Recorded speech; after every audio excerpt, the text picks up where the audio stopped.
बच्चों लोग चालू करें हम लोग क्या नया चैप्टर, ज्योमेट्रिकल ऑप्टिक्स। चलिए, तो ज्योमेट्रिकल ऑप्टिक्स बेसिकली है क्या बच्चों, इसमें हम लोग ज्योमेट्रिकल ऑप्टिक्स में क्या डील करते हैं कि लाइट की प्रॉपर्टी है, क्या है प्रॉपर्टी कि लाइट स्ट्रेट लाइन में ट्रेवल करती है। लाइट का क्या होता है, rectilinear propagation of light, light always travels in a straight line. तो उसी पे बेस्ड ये पूरा चैप्टर है, ठीक है। तो देखो, ब्रांच है अपना ज्योमेट्रिकल ऑप्टिक्स का, इसमें क्या डील करेंगे, deals with study of light in which light is considered as moving along a straight line as a ray. मतलब लाइट का सोर्स जो फोटोन एमिट कर रहा है उसका पाथ स्ट्रेट लाइन जैसा एमिट किया वैसे ही चलते जा रहा है, वो रे होगा। तो उसी के बारे में हम लोग पढ़ते हैं कि light travels in a straight line. ठीक, क्लियर बात। अब फिजिकल ऑप्टिक्स क्या होता है, deals with the theories regarding the nature of light and provides an explanation for different phenomenons. तो इसको हम लोग बच्चों वेव ऑप्टिक्स के अंदर पढ़ेंगे। जब लाइट के कई ऐसे फिनोमिनन हैं जो पार्टिकल नेचर से हम लोग उसको एक्सप्लेन नहीं कर पाएंगे तो उसको वेव नेचर में पढ़ते हैं। तो ये दूसरा चैप्टर रहेगा, अभी हम लोग को डील करना है पहले किससे, ज्योमेट्रिकल ऑप्टिक्स, जिसमें लाइट हमेशा कैसे ट्रेवल करेगा, स्ट्रेट लाइन। और जब जो इंटरेक्शन करेगा उसके बाद रिफ्लेक्शन रिफ्रैक्शन, ये जो दो प्रॉपर्टीज होती है उसको हम लोग पढ़ने वाले हैं। ठीक है, बढ़े आगे। चलिए, तो सबसे पहले देखते हैं बच्चों nature of objects and images. इसके लिए हम लोग को दोनों चीजों को डिफाइन करना पड़ेगा कि ज्योमेट्रिकल ऑप्टिक्स में ऑब्जेक्ट क्या होते हैं और इमेजेस क्या होते हैं। ठीक है, तो देखो, एक होती है बच्चों इंसिडेंट रे। क्या होती है, इंसिडेंट रे।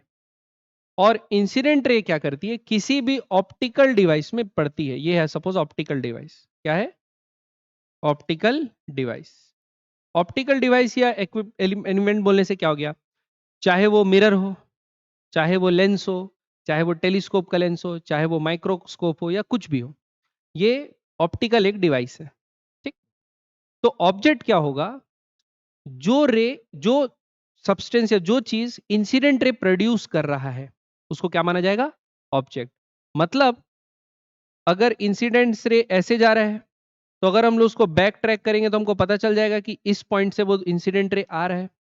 तो ये जो पॉइंट हो जाएगा जिसमें क्या हो रहा है, कन्वर्ज हो रहा है, कौन, इंसिडेंट रे, या इंसिडेंट रे उस पॉइंट से आता हुआ लग रहा है, तो ये हमारा क्या हो जाएगा बच्चों, ऑब्जेक्ट। ठीक, क्या हो जाएगा हमारा ऑब्जेक्ट, किसके लिए, उस ऑप्टिकल डिवाइस के लिए। तो आपके जब भी, ये जनरल है वेरी ऑप्टिक्स के लिए, रिफ्रैक्शन हो कि रिफ्लेक्शन हो, आपको कोई भी ऑप्टिकल डिवाइस रखा हुआ है और ऑप्टिकल डिवाइस में इंसिडेंट रे जो आ रहा है वो कहां से आ रहा है, जहां पर वो कन्वर्ज हो रहा होगा, चाहे पीछे हो आगे हो कहीं भी हो, जहां से वो अपीयर टू बी कमिंग होगा वो क्या होगा, आपका ऑब्जेक्ट। तो ऑब्जेक्ट को ऐसे डिफाइन कर सकते हैं, पॉइंट ऑफ इंटरसेक्शन, लिख लो, इंटरसेक्शन ऑफ इंसिडेंट रे। ठीक, point of intersection of incident ray. Similarly आपका इमेज क्या होगी, ऑप्टिकल डिवाइस में पढ़ने के बाद सपोज ऑप्टिकल डिवाइस आपका लाइट को रिफ्लेक्ट करेगा या रिफ्रैक्ट करेगा, रिफ्लेक्ट करने के बाद रिफ्लेक्टेड रेज बन जाएगी, रिफ्रैक्ट होने के बाद रिफ्रैक्टेड रे बन जाएगी। तो ऑप्टिकल डिवाइस से गुजरने के बाद रेस का जो भी हो, चाहे वो रिफ्लेक्ट हो या रिफ्रैक्ट हो, वो कहीं ना कहीं मीट करेंगे। अगर मीट नहीं भी कर रहे होंगे, एक दूसरे से दूर जा रहे होंगे, तो लगेगा कि यहां से आ रहे हैं। तो जो कन्वर्जेंस या पॉइंट ऑफ इंटरसेक्शन होगा रिफ्लेक्टेड या रिफ्रैक्टेड रे का, उसको अपन बोलेंगे इमेज। तो ऑब्जेक्ट के बारे में बताया जा सकता है इंसिडेंट रे से, रिफ्लेक्टेड रे से पता नहीं चलेगा। वैसे ही इमेज के बारे में बताया जा सकता है सिर्फ और सिर्फ रिफ्लेक्टेड या रिफ्रैक्टेड रे से। तो इमेज के बारे में क्या लिखेंगे, point of intersection of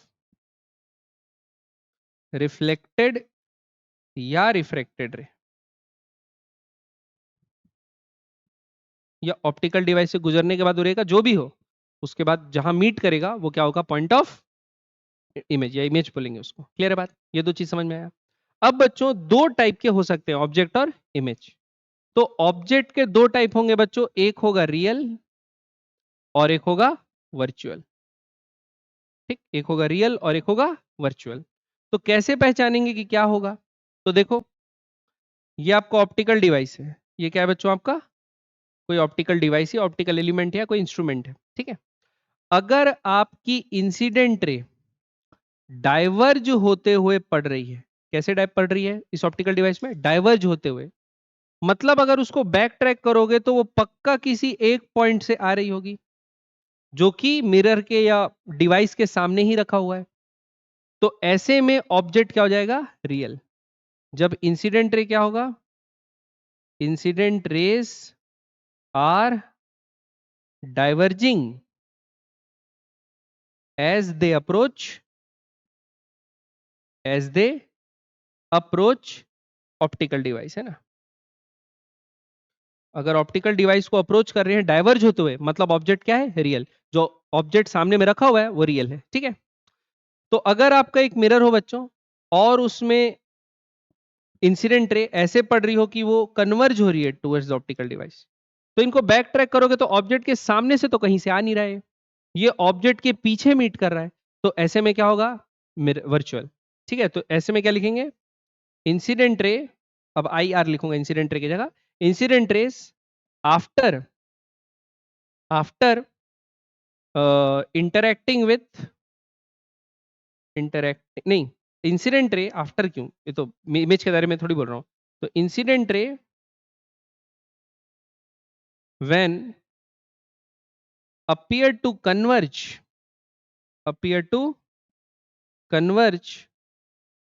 on the optical device, they are virtual। Object क्या हो जाएगा बच्चों, ऑब्जेक्ट दे की जगह ऑब्जेक्ट लिख लो, ऑब्जेक्ट आर वर्चुअल। क्लियर है। तो इमेज ऑब्जेक्ट रियल है कि वर्चुअल है, सिर्फ आप क्या देख के बता सकते हैं, इंसिडेंट रे से। रिफ्लेक्टेड रे से कोई मतलब नहीं, किससे रे, incident ray. Incident ray diverge होते हुए पड़ रहा है, object is real. Incident ray converge होते हुए पड़ रहा है मिरर में, ऑब्जेक्ट इज वर्चुअल। ठीक। सिमिलरली हम लोग किसके बारे में बात कर सकते हैं, इमेज के बारे में बात कर सकते हैं। इमेज भी रियल हो सकता है और वर्चुअल हो सकता है। रियल कब होगा, अब क्या होगा, ऑप्टिकल डिवाइस से एक बार इंटरैक्ट कर लिया है, तो जब रिफ्लेक्टेड या रिफ्रैक्टेड रेज एक दूसरे पे कन्वर्ज हो, आफ्टर रिफ्लेक्शन या रिफ्रैक्शन, रेज क्या हो रही है, कन्वर्ज हो रही है, तो ये इंसिडेंट रे नहीं है, ये कौन सी रे है, ऑप्टिकल डिवाइस से इंटरेक्शन के बाद। अगर कन्वर्ज हो रहे हैं तो ये जरूर मिल जाएंगे कि नहीं मिलेंगे, जरूर मीट करेंगे, ठीक है। तो जरूर मीट करेंगे तो अब इमेज कैसे हो जाएगी, रियल। तो after interaction with optical device, if reflected या refracted rays converge, तो ऑब्जेक्ट क्या होगा बच्चों, रियल। इमेज, सॉरी, इमेज क्या होगी, रियल। सिमिलरली अगर ऑप्टिकल डिवाइस से इंटरेक्शन के बाद रेज आपस में क्या हो रही है, एक दूसरे से डाइवर्ज हो रही है, ठीक, तो ये लोग कभी इधर मिलेंगे तो नहीं, मतलब उनको पीछे ही मिलाना पड़ेगा, तो इमेज कैसी हो जाएगी, वर्चुअल। तो क्या लिखेंगे, after interacting with optical device, if reflected या refracted rays diverge, ऐसे में इमेज क्या होगी बच्चों, वर्चुअल। क्लियर बात है, समझ में, बढ़े आगे। ठीक। अगली चीज, अब सबसे पहले हम लोग को वैसे इस चैप्टर में दो फिनोमिनन पढ़ने, रिफ्लेक्शन और रिफ्रैक्शन। हम लोग सबसे पहले पढ़ने वाले हैं क्या, रिफ्लेक्शन। रिफ्लेक्शन छोटा सा पार्ट है, ज्यादा बड़ा नहीं, बड़ा रिफ्रैक्शन है, लेकिन पहले रिफ्लेक्शन अपन पढ़ लेते हैं, ठीक है। तो रिफ्लेक्शन क्या होता है, उसके लिए देखिए, सपोज आपके पास एक सरफेस है, क्या है, सरफेस। अब सरफेस क्या होता है, सरफेस एक ऐसी चीज होती है जो दो मीडियम को सेपरेट कर रही। जैसे भाई ये दीवार क्या एक सरफेस है, क्यों दीवार एक सरफेस है, क्योंकि दीवार के इस तरफ एयर है और दीवार के इस पार कंक्रीट है, तो ये एक दीवार की सरफेस हो गई, इसके अंदर कंक्रीट, इसके इधर एयर। तो सरफेस क्या होता है, ऐसी चीज जो दो मीडियम को सेपरेट करे। ठीक, इधर है मीडियम, इधर है मीडियम 1, इधर है मीडियम 2, ठीक है बच्चों। अब क्या होगा, अगर लाइट किसी ऐसे मीडियम पे इंसिडेंट हो बच्चों, लाइट क्या हो, किसी ऐसे मीडियम पे, किसी ऐसे सरफेस पे इंसिडेंट हो, तो एक मीडियम से ट्रेवल होते हुए इंसिडेंट होगी, और हो ऐसा कि जिस मीडियम से आ रही है सरफेस से टकराने के बाद उसी मीडियम में वापस लौट जाए। उसी मीडियम में क्या हो जाए बच्चों, जिस मीडियम से आ रही थी उसी मीडियम में वापस लौट जाए, तो इस फिनोमिनन को बोलते हैं हम लोग रिफ्लेक्शन ऑफ लाइट। ठीक, क्या बोल देंगे, बाउंसिंग बैक ऑफ इंसिडेंट रे into the same medium after being incident on a surface। ये फिनोमिनन क्या कहलाएगा बच्चों, आपका रिफ्लेक्शन।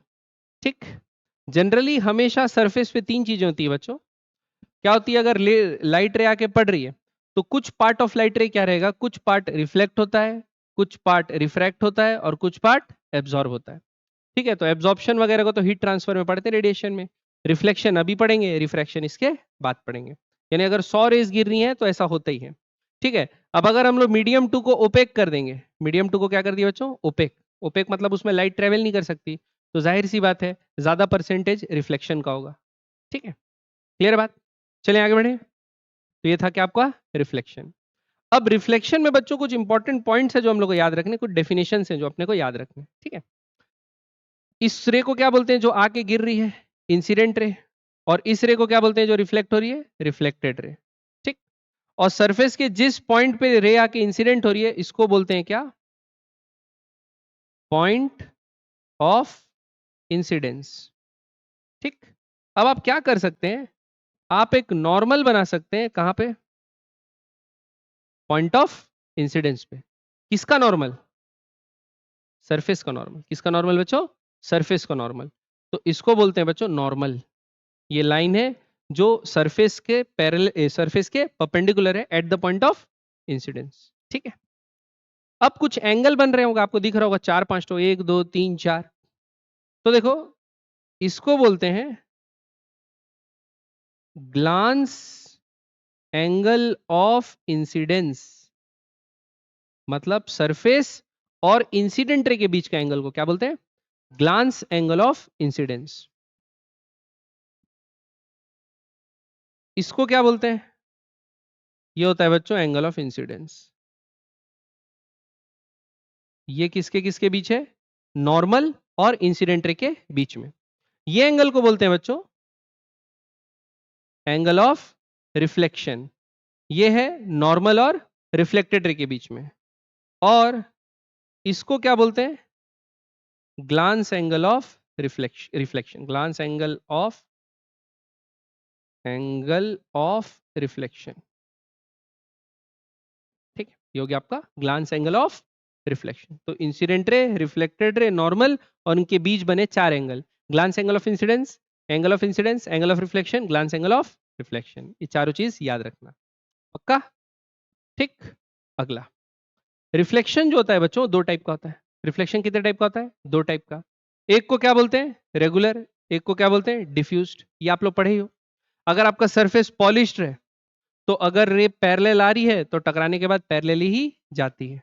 ठीक, तो जैसे अपन मिरर से, प्लेन मिरर से, या ग्लास की सरफेस से, या टाइल्स की सरफेस से जब रिफ्लेक्शन कराते हैं तो क्या होता है, रेगुलर रिफ्लेक्शन।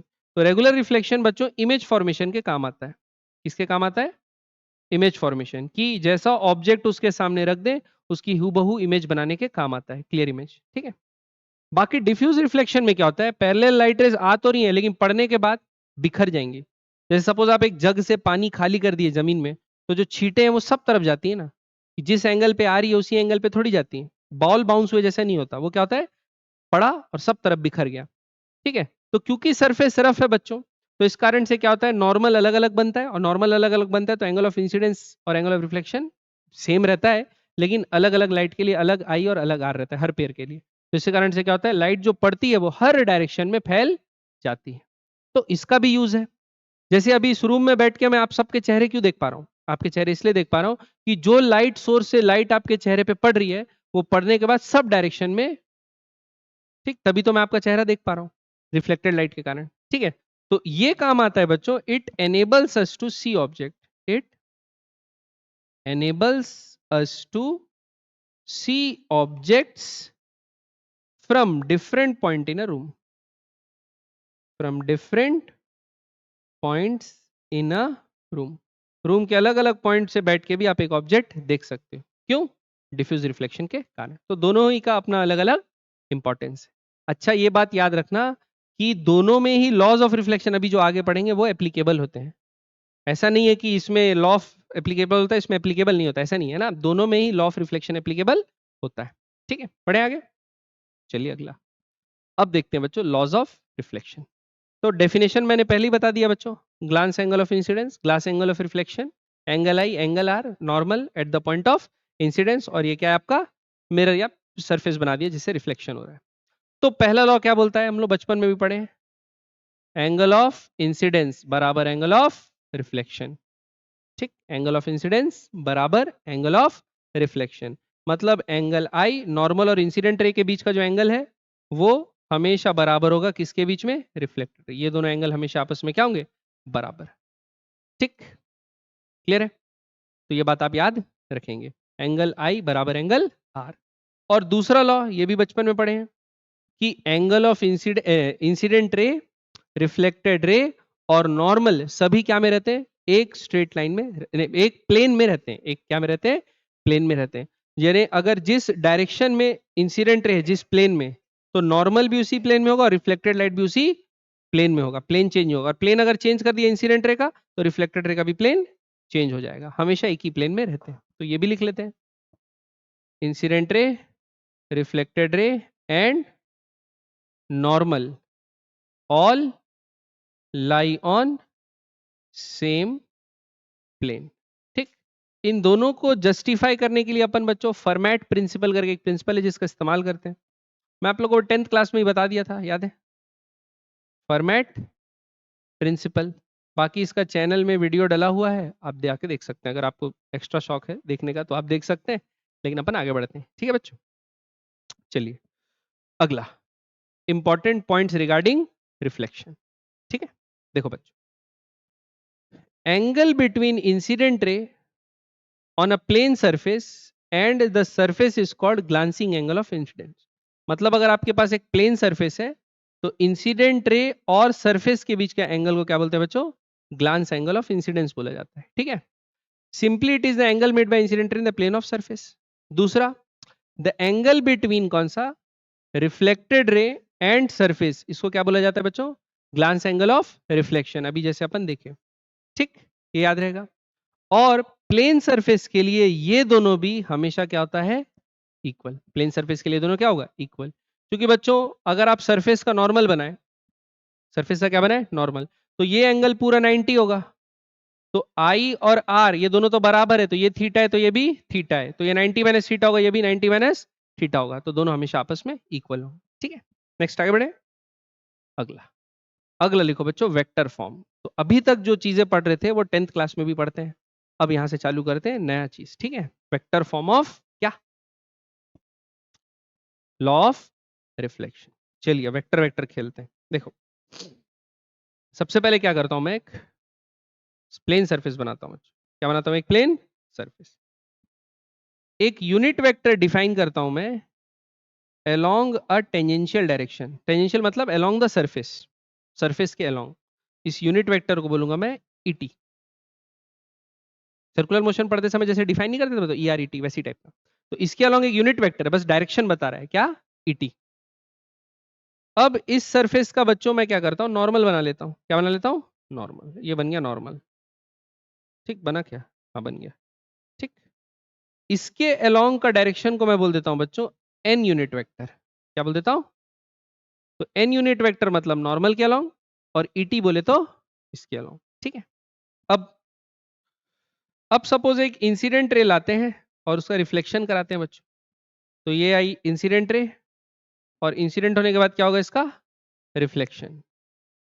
क्या मैं ये बोल सकता हूं बच्चों, डेफिनेटली ये एंगल थीटा है तो ये एंगल क्या होगा, थीटा होगा। ये जो है ये है इंसिडेंट रे। क्या है बच्चों? Incident ray. तो इंसिडेंट रे का ये डायरेक्शन हो गया, और ये क्या है बच्चों? रिफ्लेक्टेड रे, ये इसका डायरेक्शन हो गया। ठीक, समझ में आ रही बात?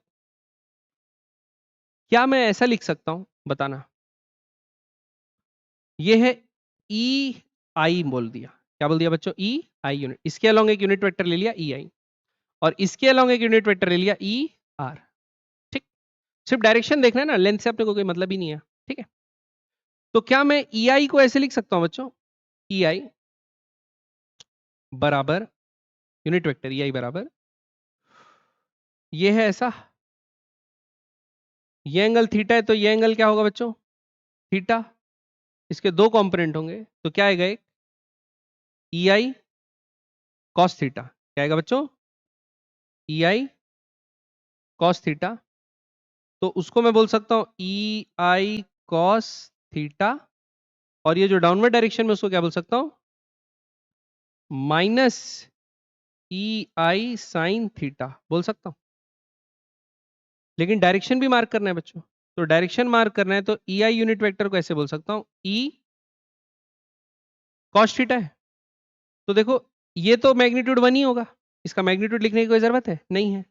तो मैं इसको ऐसे लिख सकता हूं cos theta E T minus sine theta N. बताओ ये समझ में आया कि नहीं है?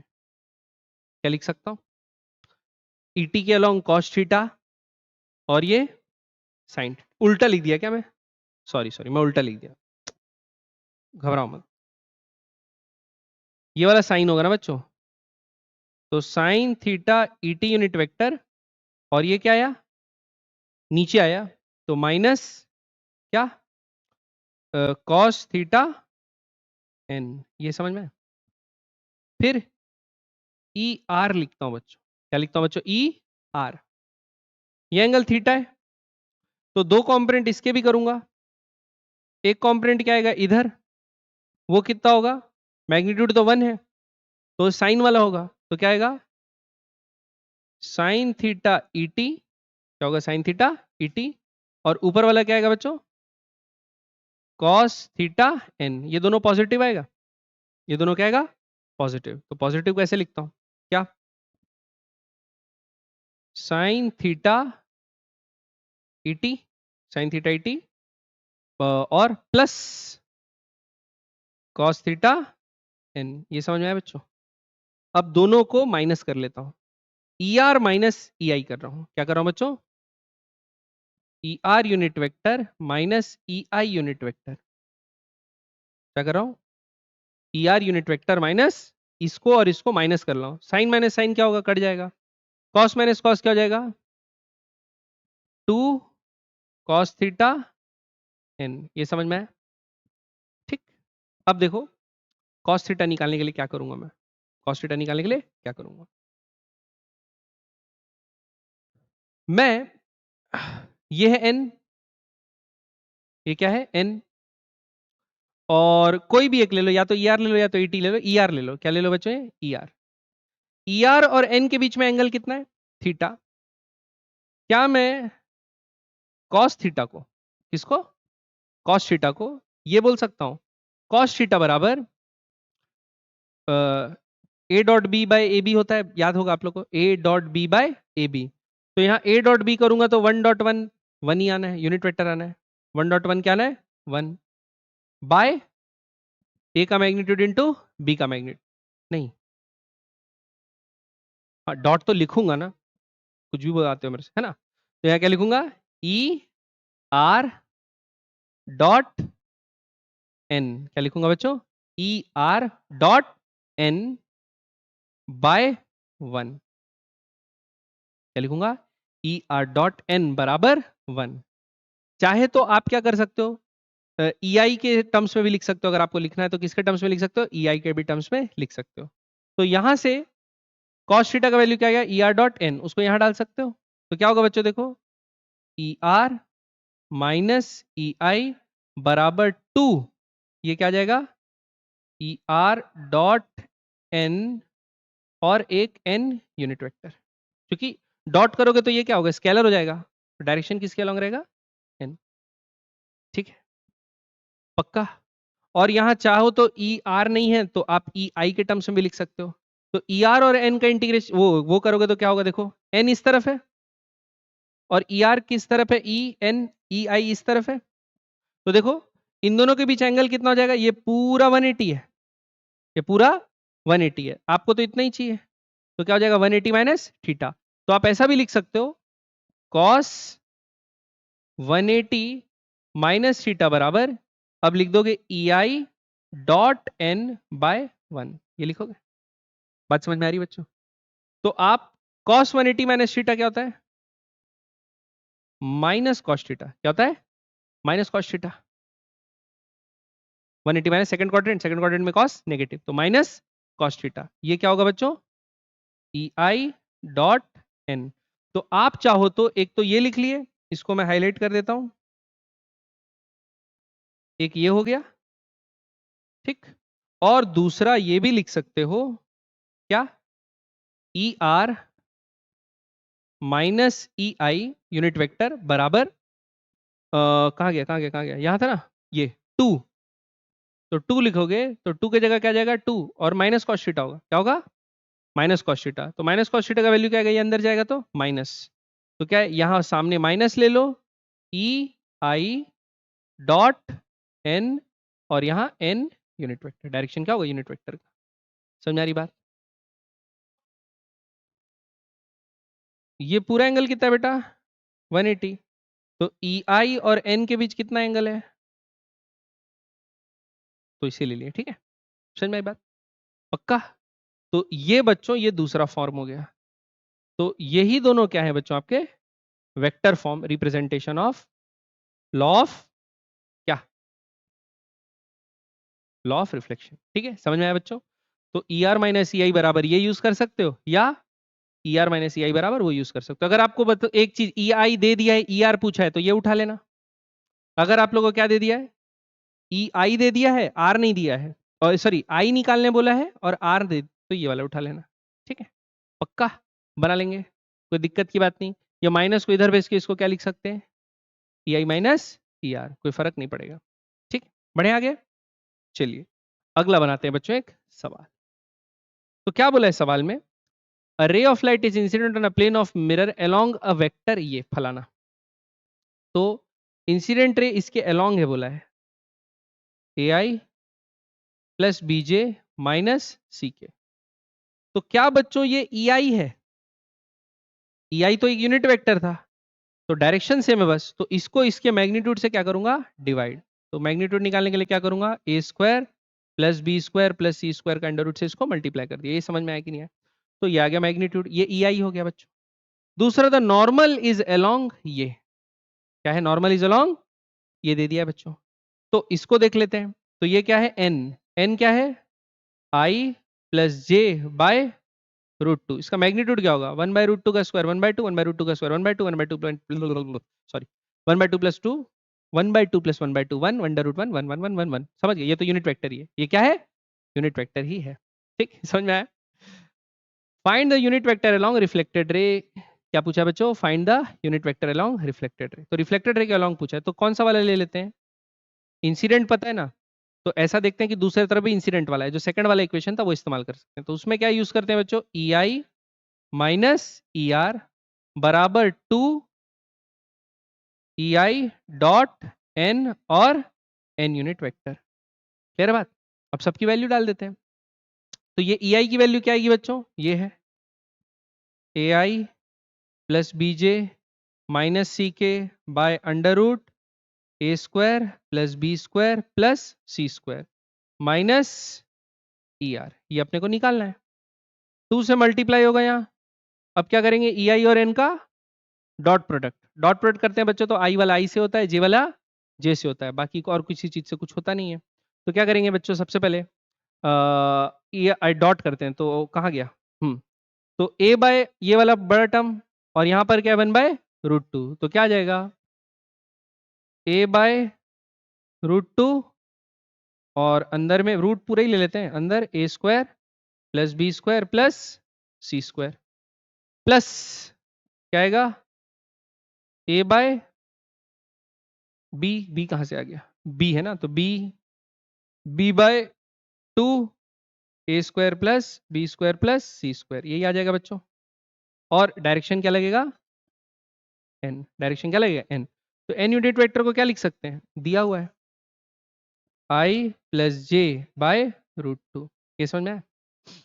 तो बच्चों यहाँ ये एलसीएम कॉमन लेके ऊपर ए प्लस बी बचेगा, सब इसको उस तरफ ले जाएंगे, इसको इधर ले जाएंगे और सॉल्व कर लेंगे। आप लोग का काम है सॉल्व करने का, समझ में आ गया कि नहीं आ गया। तो आप लोग क्या कर सकते हैं, ये जो फॉर्मूला है ये अपन पढ़े vector form of law of reflection, उसका एप्लीकेशन करके ई आर या ई आई या डायरेक्शनल वैल्यू निकाल सकते हैं, ठीक है, अगर यूज या क्वेश्चन ऐसा पूछा है तो याद रहेगा। ठीक, या आप लोगों को अलग अलग ऑप्शन बना के दे देता है बच्चों और फिर प्रूफ करने बोलता है। तो आपको बीच का एंगल पता ही है कि दोनों के बीच का एंगल क्या क्या है, तो उससे ऑप्शन चेक करने बोलता है कि ये वाला सही हो रहा है लेफ्ट हैंड साइड बराबर राइट हैंड साइड, कि ये वाला सही हो रहा है कि ये वाला सही हो रहा है, ऐसा रख रख के चेक करने वाला भी क्वेश्चन पूछता है। बढ़े आगे, चलिए अगला सवाल। अगला सवाल मतलब अगला टॉपिक लिखिए, रिफ्लेक्शन ऑफ लाइट फ्रॉम क्या, प्लेन सरफेस या प्लेन मिरर। तो देखो अपन क्या करते हैं बच्चों, एक पतला सा ग्लास स्लैब लेते हैं, क्या लेते हैं, पतला सा ग्लास स्लैब, क्योंकि ग्लास की सरफेस कैसी है, प्लेन स्मूथ। और क्या करते हैं, एक तरफ सिल्वर का पॉलिश या सिल्वर का पेंट लगा देते हैं, क्या लगा देते हैं बच्चों, सिल्वर का पेंट। तो सिल्वर पेंट लगाने से क्या हो जाता है, इसका एक साइड से अब लाइट पास नहीं हो सकती, तो जितनी भी लाइट इसमें पड़ेगी वो क्या होगी, रिफ्लेक्ट होगी, ठीक है। तो इसी को बोलते हैं बच्चों क्या, प्लेन मिरर। प्लेन मिरर में एक साइड क्या रहती है, सिल्वर्ड, सिल्वर्ड साइड है ना, और दूसरे तरफ क्या रहता है, क्या हो गया बंद, अच्छा अटका कहाँ है, तो आइडिया में है ना, तुम क्यों घबरा रहे हो, रिकॉर्डिंग तो हो रही है, ठीक है, हो रही रिकॉर्डिंग, ठीक है। तो एक साइड क्या है, सिल्वर्ड साइड है, अरे ठीक है ना भाई, ठीक है भाई, ठीक है, शांत हो जाओ, है ना। हम एक साइड क्या है, सिल्वर्ड है, एक साइड क्या है, सिल्वर्ड है, और दूसरे साइड क्या है, स्मूथ। तो ये जो होती है वो रिफ्लेक्टिंग सरफेस होती है, ये क्या होती है बच्चों, रिफ्लेक्टिंग सरफेस। तो अगर रिफ्लेक्टिंग सरफेस, रिफ्लेक्टिंग सरफेस किसी मिरर की अगर प्लेन है तो उसको क्या बोलेंगे, प्लेन मिरर। और क्या, रिफ्लेक्टिंग सरफेस प्लेन है तो उसको क्या बोलेंगे, प्लेन मिरर। अगर सरफेस प्लेन होती है बच्चों तो उसका रेडियस क्या लेते हैं, भाई सरफेस प्लेन है तो उसका रेडियस क्या लेते हैं, टेंड्स टू इंफिनिटी। रेडियस क्या हो जाता है, इंफिनिटी, याद रखना है ना,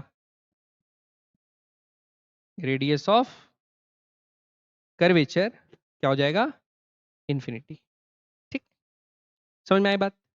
अब इमेज फॉर्मेशन देखते हैं, ठीक है। तो लिखिए image formation by plane mirror. पहले मैं लिख रहा हूं किसका बच्चों, पॉइंट ऑब्जेक्ट, किसका, पॉइंट ऑब्जेक्ट।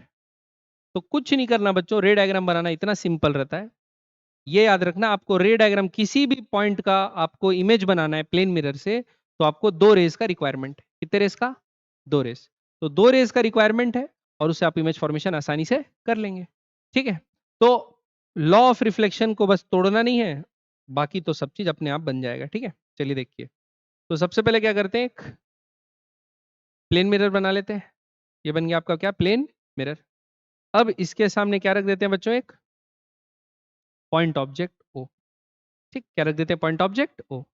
अब क्या करते हैं, इस दो रेज निकालते हैं, क्योंकि जहां पर पॉइंट ऑफ इंसिडेंस निकालना पड़ेगा ना, इमेज और ऑब्जेक्ट पढ़े हैं अपन। इमेज और ऑब्जेक्ट क्या थे, कि जहां पर इंटरसेक्ट हो इंसिडेंट रे या जहां से आ रही है लगे तो वो क्या होता है, ऑब्जेक्ट। और जहां पर रिफ्लेक्टेड रे मीट कर रही है वो क्या होता है, इमेज। तो एक पॉइंट ऑब्जेक्ट ले लिया, इससे दो रेज निकालेंगे और दो रेज कहां मीट करेंगे वो देख लेंगे लॉ ऑफ रिफ्लेक्शन लगा के। तो सबसे पहले ये एक रे निकाल लिए इधर, ये एक रे निकाल लिए इधर। तो देखो ये जो मिरर रखा हुआ है बच्चों आपका, उसमें जो रे है वो कैसी पड़ रही है, कन्वर्ज होते हुए कि डाइवर्ज होते हुए। तो ऑब्जेक्ट अभी इस केस में क्या है, रियल। ऑब्जेक्ट क्या है, रियल। फिर जहां पर इंसिडेंट हो रही है वहां क्या बनाते हैं बच्चों, वहां क्या बनाते हैं, नॉर्मल, ठीक। तो ये क्या हो गया, एंगल ऑफ इंसिडेंस यहां पर के लिए, ये हो गया एंगल ऑफ इंसिडेंस यहां पर के लिए। अब न्यूटन के नियम, न्यूटन नहीं भाई, किसके नियम, रिफ्लेक्शन के नियम क्या कहते हैं, एंगल ऑफ इंसिडेंस बराबर होगा एंगल ऑफ रिफ्लेक्शन। तो ये रे यहां से डाइवर्ज हो जाएगी, ये रे यहां से डाइवर्ज हो जाएगी। ये समझ में आएगी नहीं, क्या ये दोनों रिफ्लेक्टेड रे कभी मिलेंगी, नहीं। तो इनको क्या करना पड़ेगा बच्चों को, इनको हमको बैक ट्रैक करना पड़ेगा। बैक ट्रैक करेंगे तो ये पीछे से मिलेंगे। तो ये जो है ये ऑब्जेक्ट बनेगा, लेकिन कैसा ऑब्जेक्ट? वर्चुअल, क्योंकि आफ्टर रिफ्लेक्शन रेस क्या हो रही है एक दूसरे से? डाइवर्ज। तो ऑप्टिकल डिवाइस से पढ़ने के बाद रेस डाइवर्ज हो रही हैं, तो कभी मीट नहीं करेंगी, तो क्या पीछे मीट कराए? तो ऑब्जेक्ट इज वर्चुअल। इमेज, यार क्या बोल रहा हूं मैं, सॉरी। ठीक है बच्चों, इमेज इज वर्चुअल। क्लियर बात, समझ में आएगी नहीं है बच्चों? ठीक, तो object real, image is virtual. अब क्या करते हैं देखो, अब सपोज कुछ कुछ चीजें देख लेते हैं इनके बारे में यहां। पहली एक चीज तो एक और करो, यहां से ऑब्जेक्ट को इससे स्ट्रेट लाइन से जोड़ दो। जोड़ दिए? ठीक। मैं ये बोल सकता हूं बच्चों, जरूर जरूर, क्या बोल सकता हूं जरूर, है ना, जरूर ये बोल सकता हूं कि देखो ये एंगल आई है, तो ये एंगल भी कितना होगा? आई होगा। और अगर ये आई है तो ये भी आई होगा। और अगर ये आई है तो ये 90 माइनस आई होगा। और ये भी कितना होगा? 90 माइनस आई होगा। मतलब दोनों एंगल आपस में क्या है? इक्वल है। दोनों एंगल आपस में इक्वल है। ठीक है, ये एंगल क्या है? 90। ये एंगल क्या है? 90। और ये साइड क्या है बच्चों? कॉमन। तो ये दोनों जो ट्रायंगल बन रहे हैं उन लोग को मैं बोल सकता हूं क्या? क्या बोल सकता हूं कि ये वाला जो ट्रायंगल है और ये वाला जो ट्रायंगल है, ये दोनों आपस में क्या है? कॉन्ग्रुएंट। तो बाय सीपीसीटी ये जो लेंथ है और ये जो लेंथ है इक्वल होगी कि नहीं होगी? ठीक, तो मैं ये बोल सकता हूं बच्चों, इस पॉइंट को मैं बोला सपोज ऑब्जेक्ट, इसको बोला एम, इसको बोला इमेज आई। तो मैं ये बोल सकता हूं कि ओ एम बराबर है एम आई के, बोल सकता हूं। इससे एक बात मेरे को पता चली कि ऑब्जेक्ट की परपेंडिकुलर डिस्टेंस, ऐसी वैसी डिस्टेंस नहीं, कौन सी डिस्टेंस? Perpendicular distance. और इमेज की परपेंडिकुलर डिस्टेंस दोनों क्या होती हैं? बराबर। Perpendicular distance of object from mirror is equal to perpendicular distance of image from mirror. अब बिना दो रेस का इस्तेमाल करके भी मैं ऑब्जेक्ट का इमेज कहां होगा प्रेडिक्ट कर सकता हूं, बस ये वाला कॉन्सेप्ट इस्तेमाल करूंगा। तो मेरे को ऑब्जेक्ट और मिरर दिए रहेगा, तो मैं क्या करूंगा, ऑब्जेक्ट से एक परपेंडिकुलर ड्रॉप कर दूंगा मिरर पे, उसका लेंथ पता चल जाएगा। फिर उसी परपेंडिकुलर को एक्सटेंड कर दूंगा, जितना लेंथ ये था उसको एक्सटेंड कर दूंगा कि ये जो मिरर और उसके बीच का दूरी आया वो इमेज और उसके बीच का दूरी आ जाए। तो इमेज कहां बनेगा मेरे को डायरेक्ट पता चल जाएगा, सिर्फ एक ही रे से। बात समझ में आई? सिर्फ एक ही रे से। क्लियर है बात? ठीक। ये स्ट्रेट लाइन क्यों बनेगा, इसमें कोई डाउट हो रहा है क्या? क्योंकि ये स्ट्रेट गया रे, एंगल ऑफ इंसिडेंस क्या है? 0। तो एंगल ऑफ रिफ्लेक्शन क्या होगा? 0। तो ये वापस आ जाएगा, तो इसको बैक ट्रैक करेंगे तो स्ट्रेट लाइन ही बनेगा। ठीक, बात समझ में आई? पक्का? तो पॉइंट पॉइंट ऑब्जेक्ट से कैसे बनाना है ये? अब देखो एक और चीज इसी में। ठीक है, सपोज हमारा मिरर ना ऐसे कहीं रख दिया है, अजीब टाइप का टेढ़ा रख दिया। ठीक, और हमको दे दिया ऑब्जेक्ट ऐसा। अब पूछा इसका इमेज क्या होगा? अब पूछा इसका इमेज कहाँ बनेगा? तो हम लोग बोलेंगे क्या, दो रेज निकालते हैं, बनाएंगे बनाएंगे टाइम लगेगा। आप लोग क्या कर सकते हो, देखो डायरेक्ट बनाने के लिए क्या कर लो, ये मिरर बनाए तो उसको एक्सटेंड कर दो ऐसा, और एक्सटेंड किए। अब क्या करो, ऑब्जेक्ट से क्या ड्रॉप कर देते हैं बच्चों? परपेंडिकुलर। इसकी लेंथ कुछ होगी, जितनी इसकी लेंथ होगी बच्चों उतना ही क्या किए, एक्सटेंड कर दिए। यहीं पर क्या बनेगी? इमेज। चाहे तो चेक कर सकते हैं, कैसे? लॉ ऑफ रिफ्लेक्शन से। एक रे ले गए बच्चों यहां, एक रे ले गए बच्चों यहां, कहीं भी ले जा सकता था। यहां पे क्या बनेगा? नॉर्मल। यहां पे क्या बनेगा बच्चों? नॉर्मल बना। अब ये देखो ऐसा, जितना एंगल ऑफ इंसिडेंस रहेगा उतना ही एंगल ऑफ क्या रहेगा? रिफ्लेक्शन। फिर यहां देखो,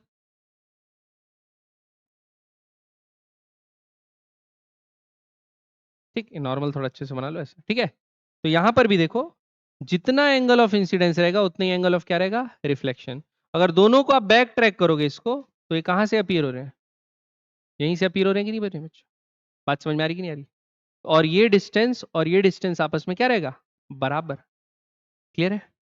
तो ये बात हमेशा याद रखेंगे। अगर आपको क्या करना है, मिरर कैसे भी ओरिएंटेशन का दे दियो, प्लेन मिरर है ना, प्लेन मिरर के लिए बता रहा हूँ, इस नॉर्मल जनरल मिरर के लिए नहीं, प्लेन मिरर कैसे भी ओरिएंटेशन में दी थी उसको एक्सटेंड कर लेना, और जहां ऑब्जेक्ट दिया वहां से क्या ड्रॉप करा देना, परपेंडिकुलर। तो जितना दूर परपेंडिकुलर डिस्टेंस होगा उतना ही दूर इमेज होगी। बात समझ में आई? पक्का क्लियर है? जैसे सपोज मिरर ऐसा दे दिया है, ठीक, ऑब्जेक्ट को यहां पर दे दिया है, तो क्या करना है, ऐसा नहीं कि यहां से इतना दूर बना दिए भाई, यहां से आप परपेंडिकुलर ड्रॉप करेंगे इतना, तो जो परपेंडिकुलर डिस्टेंस है उतना ही दूर इमेज बन जाएगी। बात समझ में आया कि नहीं? तो ऑब्जेक्ट यहाँ तो इमेज वहां, ये एक जनरल आइडिया आपको हो ही जाएगा। पक्का? बढ़े आगे बच्चों। तो अब रे डायग्राम सही बना रहे हो कि नहीं बना रहे हो वो भी आप पता लगा सकते। चलिए अगला, अब कुछ प्रॉपर्टीज लिख लेते हैं बच्चों जो प्लेन मिरर से इमेज फॉर्मेशन होती है उसके बारे में, ठीक है? अच्छा नहीं नहीं, एक मिनट, पहले तो वो पढ़ना पड़ेगा, पहले लिखिए, अभी पॉइंट ऑब्जेक्ट पढ़े थे, अब क्या लिखिए बच्चों, एक्सटेंडेड ऑब्जेक्ट। क्या लिखिए? Image formation of extended object, image formation of extended object, ठीक है? ये भी सिंपल है, ये भी अपन छोटी क्लासेस में बनाई छे। तो ये हो गया क्या आपका मिरर। अब एक्सटेंडेड ऑब्जेक्ट कैसे बनाते हैं बच्चों आपको पता होगा, अपन क्या यूज कर लेते हैं उसके लिए, एरो। क्या यूज कर लेते हैं बच्चों, एरो। तो घबराने का कोई जरूरत नहीं है, सोचो ऐसा कि, ऐसा सोचो, इसका टॉप को एक पॉइंट मान लो और इसके बॉटम को क्या मान लो, एक पॉइंट मान लो। टॉप से दो रेज निकाल लो, टॉप से दो रेज निकाल लो, और वो कहां पर मीट करें, अपीयर टू बी मीटिंग, वो निकाल लो, तो हेड बन जाएगा। जहां पर बेस है उसका भी एक पॉइंट निकाल के, दो रेज निकाल के उसका डायग्राम बना दो, और हेड और टो को जोड़ दो। तो इमेज जैसा टेढ़ा बनना है, सीधा बनना है, आड़ा बनना है, या जैसा बनना है अपने को पता चल जाएगा, ठीक, क्योंकि बाकी सारे पॉइंट उसके बीच में ही तो आएंगे। ठीक है, तो बस हेड और टेल को अपने को बनाना है, ठीक है? अब ये भी बनाने का तरीका एकदम सिंपल है, क्योंकि अभी हम लोग एक कॉन्सेप्ट पढ़े, हेड से एक परपेंडिकुलर ड्रॉप कर दो, कहां पे, मिरर पे। तो जितना डिस्टेंस परपेंडिकुलर ड्रॉप हुआ है उतने ही दूर क्या बनेगा बच्चों, इमेज बन जाएगी। टेल से एक परपेंडिकुलर ड्रॉप कर दो, कहां पर बच्चों, ऑब्जेक्ट में, तो जितना दूर ये होगा उतनी दूर क्या बन जाएगी, इमेज। तो आपका जो इमेज है फाइनली कहां बनेगा? बात समझ में आएगी नहीं बच्चों? चाहे तो इसको रे डायग्राम से भी कंप्लीट कर सकते हैं, उसमें कोई बनाने में कोई हर्ज नहीं होना चाहिए, ठीक है? तो क्या करेंगे, कोई दो रे ले लो, तो एक रे सीधा ले लेते हैं, पढ़ने के बाद कहां चले जाएगा, उल्टा। एंगल ऑफ इंसिडेंस जीरो, तो एंगल ऑफ रिफ्लेक्शन जीरो। फिर एक रे यहां ले लेते हैं बच्चों, यहाँ पे नॉर्मल बनाते हैं, तो एंगल ऑफ रिफ्लेक्शन कैसा हो जाएगा, ऐसा, ठीक। फिर एक रे कहाँ ले लेते हैं, यहाँ ले लेते हैं बच्चे लोग, पढ़ने के बाद कहाँ चले जाएगा, वापस। एक रे यहाँ ले लेते हैं बच्चों, क्या बनाते हैं, नॉर्मल, तो पढ़ने के बाद कहाँ चले जाएगा, ऐसा, ठीक। एंगल ऑफ इंसिडेंस बराबर angle of reflection, angle of incidence बराबर एंगल ऑफ रिफ्लेक्शन। तो देखो बैक ट्रैक करो भाई, ये वाला पॉइंट से एक रे इधर चले गया, एक रे इधर चले गया, ये दोनों कभी मीट करेंगे नहीं, तो इनको बैक ट्रैक किए तो कहां से आ रहा है, यहीं से आ रहा है। इनको, ये दोनों रे भी एक दूसरे कभी मीट नहीं करेंगे, डाइवर्ज हो रहे हैं, बैक ट्रैक किए तो यहीं से आ रहा है, तो ये ए डैश बन गया और ये बी डैश, तो क्या बन गई बच्चों, इमेज। ऑब्जेक्ट जितना दूर मिरर से परपेंडिकुलरली उतना ही दूर, क्लियर? जो हाइट ऑब्जेक्ट की वही हाइट इमेज की, क्लियर? अगर सपोज मेरे मन को भाया, मैं क्या किया, बेस से इसको ऐसा टिल्ट कर दिया आगे, तो इमेज क्या झुकेगी, ऐसे कि ऐसे, क्योंकि देखो ये वाला पॉइंट अभी उसी परपेंडिकुलर डिस्टेंस पे, तो ये वाला पॉइंट वहीं रहेगा।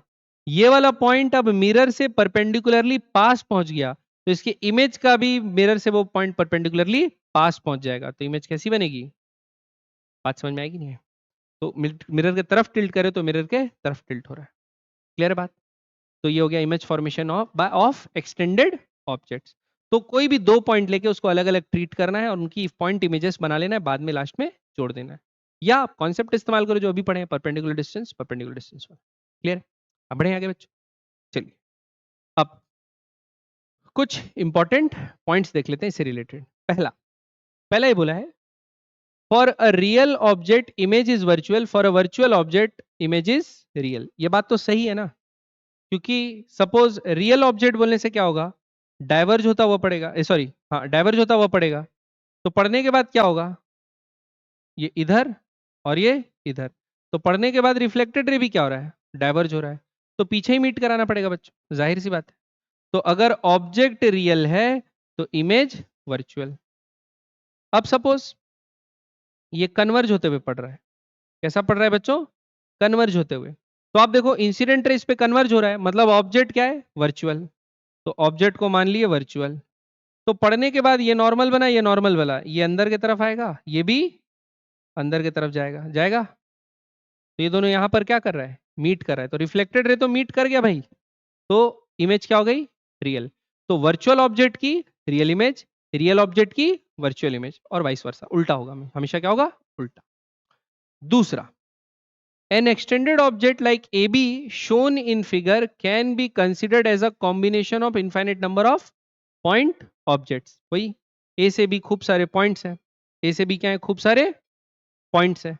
तो हम लोग क्या करते हैं, इमेज ऑफ एवरी पॉइंट अपने को बनाने की जरूरत नहीं, अपन क्या एक्सट्रीम पॉइंट्स की इमेजेस बना लेते हैं और उसको डायरेक्ट फिर क्या करते हैं, कनेक्ट कर देते हैं। तो ये वही बात बता रहा है। तीसरा, the image is upright. Upright मतलब आप जानते हैं जब भी वर्चुअल इमेज बनती है तो इरेक्ट बनती है, मतलब पैर नीचे है तो इमेज का भी पैर नीचे रहे, सर ऊपर है तो इमेज का भी सर ऊपर रहेगा, हमेशा इरेक्ट बनती है। दूसरा, लेटरली क्या बनती है बच्चों, इन्वर्टेड। मतलब अगर आप अपनी इमेज के सामने राइट हैंड उठाओगे तो आपकी इमेज क्योंकि फ्लिप्ड रहती है तो वो क्या उठाएगी, लेफ्ट हैंड। तो इसको क्या बोलते हैं, लेटरल इन्वर्जन। क्योंकि जो चीज मिरर के पास है वो चीज सामने कॉपी होती है ना, सीधा सामने कॉपी होती है, तो पढ़ोगे तो उल्टा ही लगेगा, पढ़ोगे तो क्या लगेगा, उल्टा ही लगेगा। सपोज ये मिरर है, ठीक, यहां पर ई बना हुआ है ऐसा, तो ई का मुंह किस तरफ खुला है, मिरर की तरफ ना। तो जो इमेज बनेगी उसका ऐसे ही खुले रहेगा ना, कि उधर खुले रहेगा। भाई जो पॉइंट जितना दूर होता है वो पॉइंट उतना ही दूर बनेगा। बात समझ में आ रही कि नहीं आ रही। तो इसीलिए जो इमेज होती है क्या होती है, laterally inverted. Image is laterally, left का राइट, राइट का लेफ्ट, ओरिएंटेशन फ्लिप हो जाता है। क्लियर है, ये भी अपन बचपन में पढ़े। फिर if the extended object lies perpendicular to the plane, image क्या हो जाती है बच्चों, इन्वर्ट हो जाती है, आप जानते ही हैं। ठीक, तो ये ए है, ए मिरर के पास है तो ए डैश मिरर के पास रहेगा, बी मिरर से दूर है तो बी डैश मिरर से दूर रहेगा। ये बात समझ में आएगी नहीं क्या, फील्ड ऑफ व्यू। क्या लिखिए बच्चों अगली चीज, फील्ड ऑफ व्यू। ठीक, फील्ड ऑफ व्यू, ये बढ़िया सवाल है बच्चों। क्या सवाल है, बढ़िया सवाल। देखो बढ़िया सवाल मतलब इससे बढ़िया सवाल आते हैं, ये बढ़िया सवाल नहीं है। फील्ड ऑफ व्यू बड़ा सवाल नहीं, इससे बढ़िया सवाल आते हैं। देखो सपोज ये एक मिरर है बच्चों, है ना। अब आप बाल वाल कटाने गए होंगे नाई दुकान में या जहां भी, वहां देखे होंगे सामने मिरर लगे रहता है, अपन कुछ दूर बैठे रहते हैं ऑब्जर्वर। तो अपने पीछे कोई चल रहा है ना, तो मिरर में दिखना चालू हो जाता है, और वो कुछ दूर से कुछ दूर तक दिखता है। यानी हमको मिरर में हमारे पीछे का कहां से कहां तक का दिख रहा है, यानी किस किस की इमेज हमको दिखेगी, हमारे पीछे जो है उनकी कौन कौन सी इमेज हम लोग देख सकते हैं। उसी को बोलते हैं बच्चों फील्ड ऑफ व्यू। आ रही बात समझ, उसको क्या बोलते हैं, फील्ड ऑफ व्यू। तो इसको कैसे निकालेंगे, एक प्लेन मिरर के लिए देखते हैं। तो फील्ड ऑफ व्यू डिपेंड करती है बच्चों की ऑब्जर्वर और मिरर की लेंथ दोनों पे। एक तो मिरर की लेंथ कितनी और दूसरा ऑब्जर्वर कहां बैठा है। आप खुद सोचो, आप मिरर के जितना पास जाओगे उतने दूर की चीज देख पाओगे ना, और मिरर के जितना दूर जाओगे फील्ड ऑफ व्यू आपका क्या होता जाता है, कम। ये इमेजिन किया कि नहीं किया, पास जाओगे तो आपको पीछे की और चीजें दिखने लगती हैं, और जैसे जैसे मिरर से दूर जाओगे आपको क्या दिखने लगेंगी, कम चीजें। ये बात समझ में आई। तो चलो सपोज ये एक ऑब्जर्वर है, सपोज ये ऑब्जर्वर है। तो फील्ड ऑफ व्यू बनाने के लिए क्या करना है बच्चों, आपको कुछ नहीं, आपको दो रेज निकालनी है, एक इस एज पे और दूसरा इस एज पे। निकाले, दोनों मिरर के जो एजेस हैं उस पे आपको क्या करना है, इंसिडेंट रेस मिला देना है। ठीक है, अब क्या होगा, एंगल ऑफ इंसिडेंस बराबर एंगल ऑफ रिफ्लेक्शन। तो ये यहां पर नॉर्मल बना और ये यहां पे नॉर्मल बना, बना बच्चों। तो एंगल ऑफ इंसिडेंस बराबर क्या होता है, एंगल ऑफ रिफ्लेक्शन। तो ये रे इधर चली गई ऐसे, ठीक, और ये रे इधर चली गई ऐसे। क्या बनाई, एंगल ऑफ इंसिडेंस बराबर एंगल ऑफ रिफ्लेक्शन। मतलब ये एंगल और ये एंगल सेम रहेगा, ये एंगल और ये एंगल सेम रहेगा, ऐसा बनेगी बच्चों।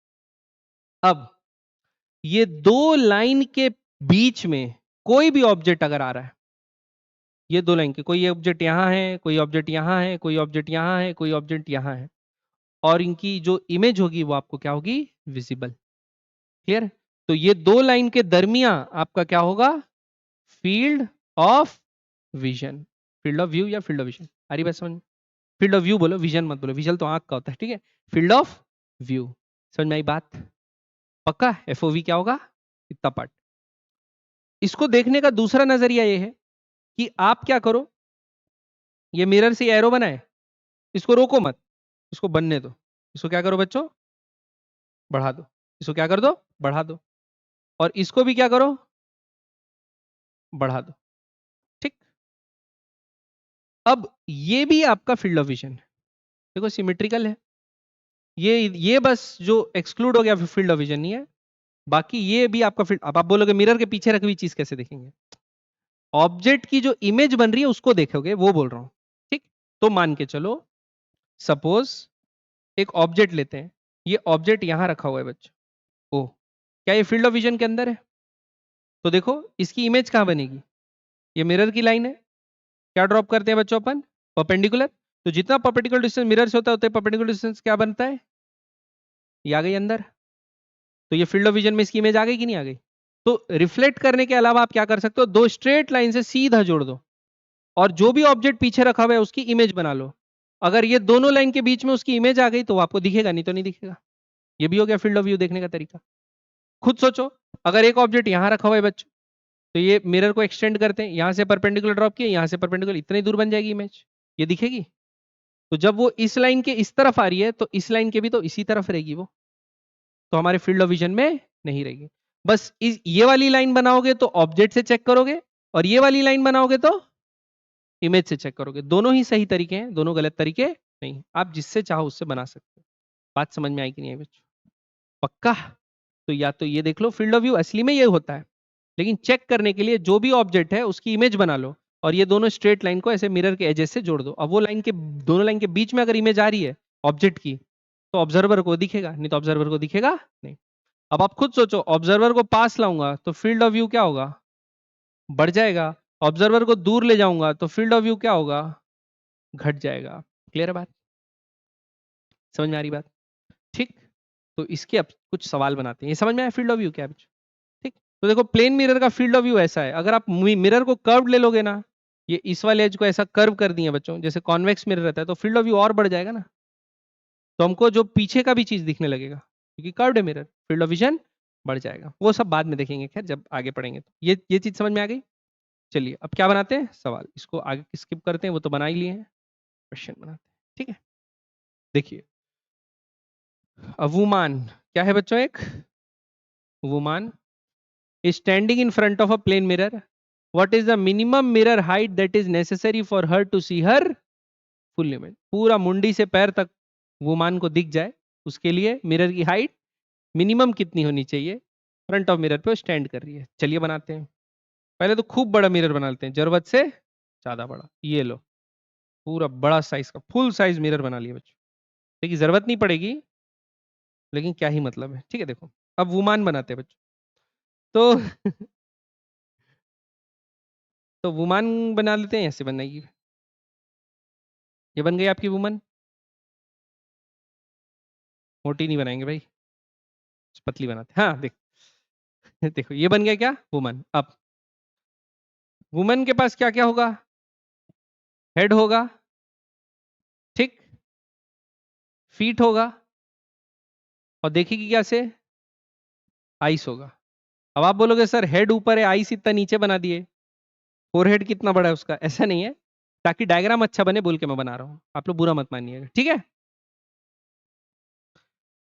ठीक, देखो, वुमेन अपने हेड को तब देख पाएगी, वुमेन अपने हेड को तब देख पाएगी जब उससे रिफ्लेक्टेड रे उसके आई तक पहुंचेगा। ये बात समझते हो कि नहीं समझते हो?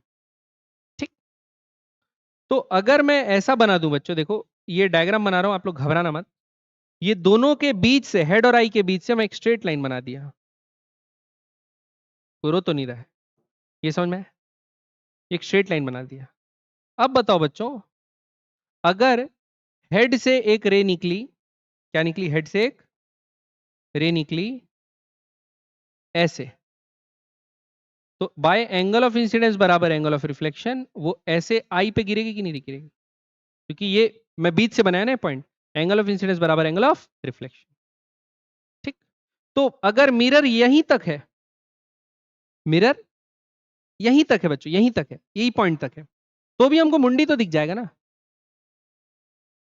तो इससे ऊपर वाले पार्ट की नेसेसिटी है, इतने पार्ट का नेसेसिटी नहीं है, इतने पार्ट की नेसेसिटी नहीं है, उसको हटा दिए। ठीक, अच्छा, और ये दिखेगा कहां? हेड, तो हेड वहीं दिखेगा बच्चों, हेड का ऑब्जर्वर के हिसाब से हेड का पोजीशन चेंज नहीं हो जाएगा, हेड का इमेज वहीं बनेगा, परपेंडिकुलर डिस्टेंस वाला फॉर्मूला। तो देखो ये इतने परपेंडिकुलर डिस्टेंस है, तो उतने परपेंडिकुलर डिस्टेंस में उतने ही ऊपर क्या बनेगा? हेड बनेगा, तो हेड यहीं बनेगा बच्चों। आ रही बात समझ में? पक्का? दूसरा बात, फीट देख लेते हैं। तो फीट बनाने के लिए क्या करते हैं, एक रे ले लेते हैं, ये आईज और फीट के बीच से एक लाइन खींच देता हूं, वैसी सेम, ये खींचा बच्चों, हाइट और फीट के बीच से एक लाइन खींचा, खींचा। अब आपको पता है, अगर एक इंसिडेंट रे जाएगी कैसी, ऐसे, कहां से? फीट से इस पॉइंट पे पड़ेगी, तो after reflection by angle of incidence बराबर एंगल ऑफ रिफ्लेक्शन होगा, और कहां पहुंच जाएगी? आइस तक। तो मिनिमम आपको यहां तक वाला मिल जाएगा, इससे नीचे का कोई जरूरत है नहीं, तो इतने पार्ट मिरर का भी आपको जरूरत नहीं है।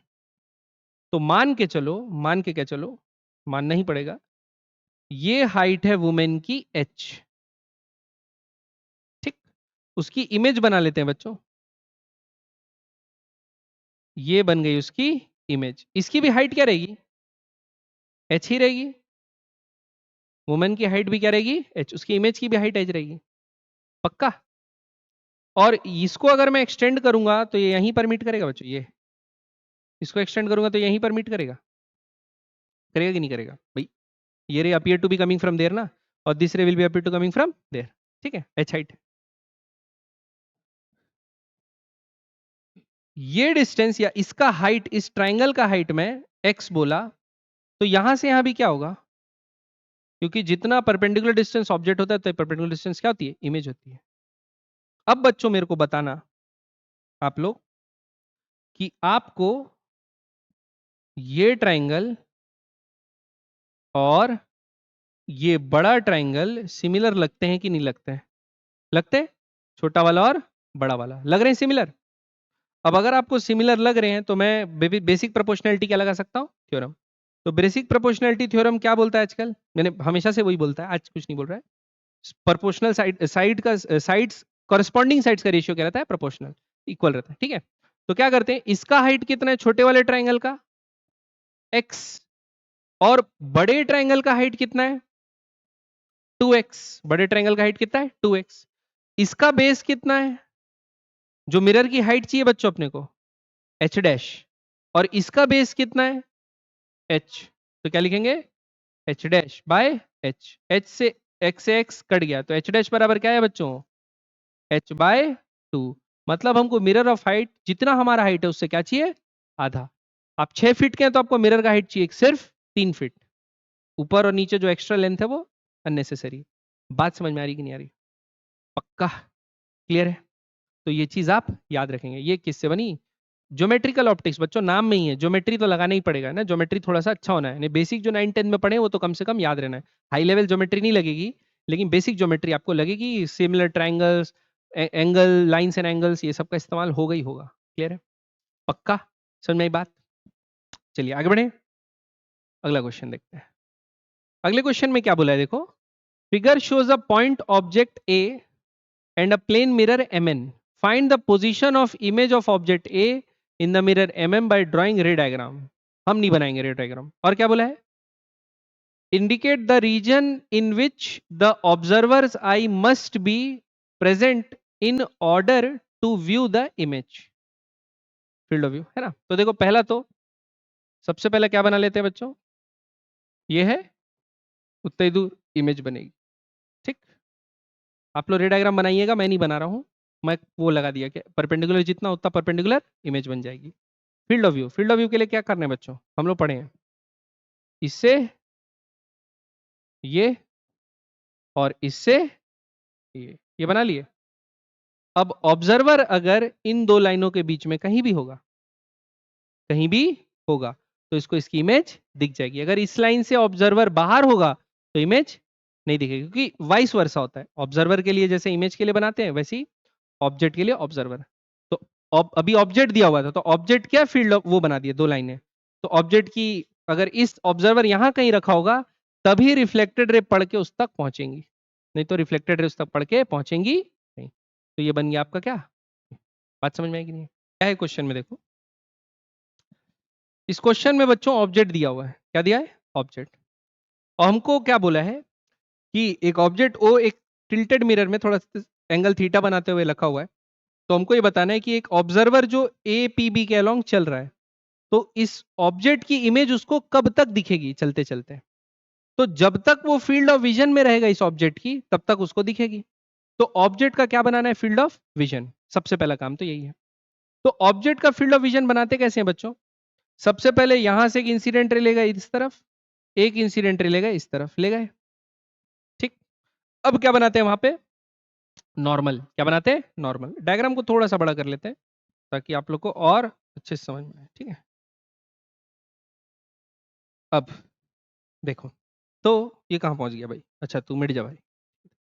अब तो ये एक ऑब्जेक्ट है इधर, क्लियर बच्चों, और एक इंसिडेंट रह गई कहां? ऊपर। अब अपन नॉर्मल बनाते हैं। क्या बनाते हैं? नॉर्मल। तो यहां पे नॉर्मल क्या होता है? नॉर्मल याद रखना मिरर के परपेंडिकुलर होता है। मिरर आपका टेढ़ा है, तो नॉर्मल कैसा बनेगा? ऐसा बना। यहां भी नॉर्मल कैसा बनेगा? ऐसा। मिरर के हमेशा टेढ़ा बनेगा।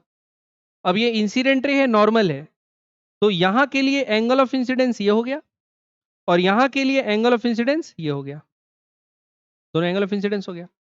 अब एंगल ऑफ इंसिडेंस बराबर क्या होता है? Angle of reflection. तो एंगल ऑफ इंसिडेंस अगर निकालिए तो काम हो जाएगा। देखो मिरर की लेंथ क्वेश्चन में क्या दे दी है? 2d दे दी है। थीटा का वैल्यू क्या दे दिया है? 60 डिग्री। और ये भी d दे दिया है बच्चों, यहां से यहाँ का डिस्टेंस d दे दिया है। तो d और 2d वाला ट्राइंगल है बच्चों, cos थीटा d/2d वाला। मतलब ये डेफिनेटली कितना होगा? 90 होगा। ये अगर 90 है तो ये डेफिनेटली कितना होगा? 30 होगा। और ये कितना होगा? 60 होगा। तो एंगल ऑफ इंसिडेंस मिरर में जो पड़ रहा है वो 60 है बच्चों। तो एंगल ऑफ रिफ्लेक्शन क्या हो जाएगा? ऐसा। समझ में आई बात? तो एंगल ऑफ रिफ्लेक्शन कितना हो जाएगा यहां से? 60 डिग्री।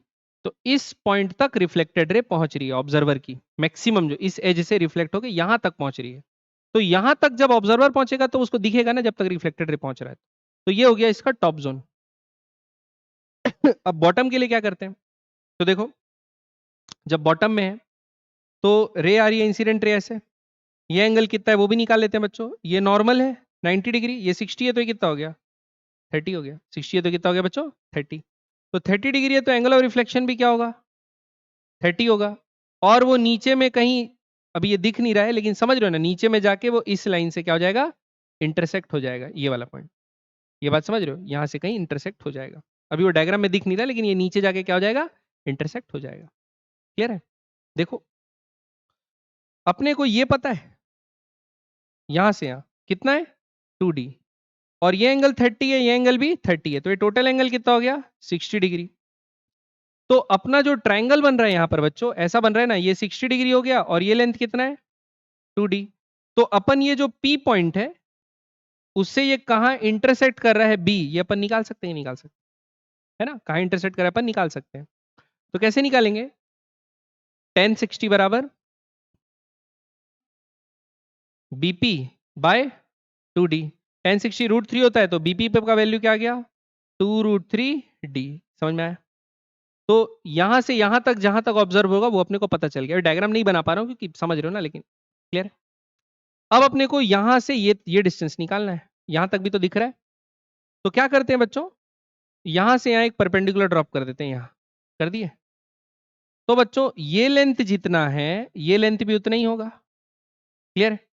ये कितना है? ये ट्राइंगल बन रहा है बच्चों 2d और d वाला 60 डिग्री, तो ये परपेंडिकुलर कितना होगा? √3d। तो यहां से यहां का डिस्टेंस कितना हो गया? √3d। अब ये छोटा सा हिस्सा बच गया। तो आप देखिए ये 90 है और टोटल 120 था, तो ये एंगल कितना होगा? 30 डिग्री होगा। ये 30 डिग्री होगा और यहां से यहाँ का डिस्टेंस भी अपने को पता है कितना है, डी। ये डिस्टेंस को डी दे दिया है, तो ये डी है, ये 30 है बच्चों। तो ये वाला पार्ट कितना आ जाएगा, d/√3। क्या आ जाएगा, d/√3, क्योंकि tan 30 बराबर 1/√3 होता है, ये बाय ये, तो d/√3 आ जाएगा। क्लियर है? तो d/√3 यहां से यहां तक हो गया, √3d यहां से यहां तक हो गया, और ये नीचे वाला पार्ट कितना आया है, 2√3d। सबको जोड़ दो तो अपने को पता चल जाएगा। तो d/√3 प्लस √3d प्लस क्या, 2√3d। एलसीएम ले लो तो क्या आएगा, √3, क्या आएगा 1 + 3 + 6, और बाहर d, तो आएगा 10/√3d। ये इसका आंसर होगा। क्लियर है बात? समझ में आया फील्ड ऑफ विजन कैसे बनाना है? मिरर के एज से रिफ्लेक्शन कराना है, और जहां भी ये रिफ्लेक्टेड रे जिस जहां तक भी पड़ रही होगी वहां तक आपका फील्ड ऑफ विजन हो। तो ऑब्जर्वर कितना दूर चल रहा है वो दिए गई जरूरी है। ठीक। अच्छा, इसको उल्टा कर दे तो ऑब्जर्वर यहाँ बैठे रहता और एक ऑब्जेक्ट यहाँ से यहाँ चलते रहता, उसका भी लिए सेम होता कि भाई क्या होता है, रिवर्सिबिलिटी। लाइट की क्या होती है, रिवर्सिबिलिटी। तो आप ऐसे देख सकते हैं ना, प्लेन मिरर से हो रहा है रिफ्लेक्शन, तो ऑब्जर्वर यहाँ चलता जा रहा है, सॉरी ऑब्जेक्ट यहाँ चलता जा रहा है, उसकी इमेज यानी यहाँ पर रिफ्लेक्टेड रे कब तक पहुंच रहेंगी, जब पर्टिकुलर एज से एंगल पड़ के यहाँ पर आ जाएगा। तो उल्टा भी कर दोगे प्रॉब्लम को तो भी सॉल्यूशन वैसे ही बनाना है। ऑब्जर्वर, अभी ऑब्जेक्ट स्टेशनरी था, ऑब्जर्वर चल रहा था, अभी क्या कर देंगे, ऑब्जर्वर को यहाँ बैठा देंगे और उसके पीछे ऑब्जेक्ट को चलाएंगे, तो कहाँ तक उसको उसकी इमेज दिखेगी। तो उसके लिए भी सेम ही अप्रोच अप्लाई करेंगे। बात समझ में आई? पक्का? तो ये था बच्चों आप लोग का फील्ड ऑफ व्यू। अब अगले क्लास में प्लेन मिरर का हम लोग और भी वो चीज समझेंगे, चेंज करना, जैसे एंगल टिल्ट कर देना से क्या होता है कि प्लेन मिरर में क्या कर दिए, प्लेन मिरर को थीटा एंगल टिल्ट कर दिए तो अब नई इमेज कहाँ बनेगी, कितना एंगल टिल्ट हो गई, ये सब अपन देखें। ओके, क्लियर बात? Rotation of mirror. चलिए।